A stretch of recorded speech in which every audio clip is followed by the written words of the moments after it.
Time now for Eyewitness News. Call 12 for action. At least $300 million of this money will go directly to consumers. It was one of the largest data breaches in history. Today, Equifax agreed to pay the largest settlement ever for a hack that exposed the private information of nearly half of all American consumers. Eyewitness News consumer reporter Susan Campbell joins us now live in the studio with the new details. Susan. Mike and Caroline, across the country, almost 150 million Americans were victims of this data breach. Now we've learned those consumers can file claims to receive compensation up to $20,000 each. We've also learned Rhode Island will get $1 million from Equifax as part of the massive settlement announced today. Names, birth dates, social security numbers, addresses.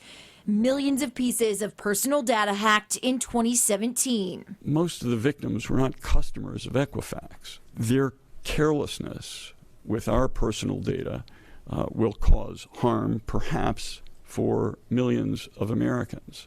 Now, the credit reporting agency has agreed to pay up to $700 million to settle claims that it failed to protect 147 million consumers from hackers. $175 million in civil penalties to states, $100 million to the federal government, and $300 to $425 million directly to consumers who were impacted by the breach. We don't anticipate that all 147 million consumers will file claims, but for those consumers who do file claims, they will be able to get up to $20,000 in relief. Consumers will also have access to free credit monitoring. When sensitive personal information is exposed and misused, it can cause devastating harm to consumers. Companies must take seriously their duty to protect consumers' information, and if they don't, the FTC, the CFPB, and the attorneys general stand ready to act. The CEO of Equifax called the settlement a positive step for consumers.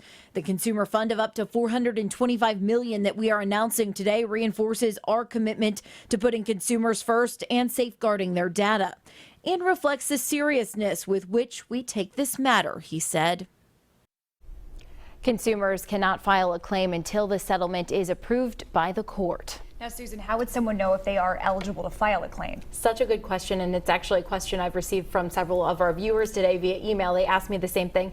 So the claims site, the FTC is setting up a claims site that's going to have information, a little search tool that you'll be able to punch in your information and find out if you were affected and if you can file a claim.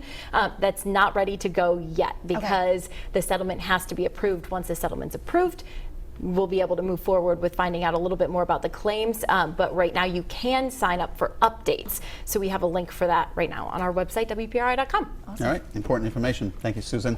And if you have a consumer problem you need help solving, contact our Call 12 for Action Center Monday through Thursday from 11 to 1. Our hotline is right there, 228-1850.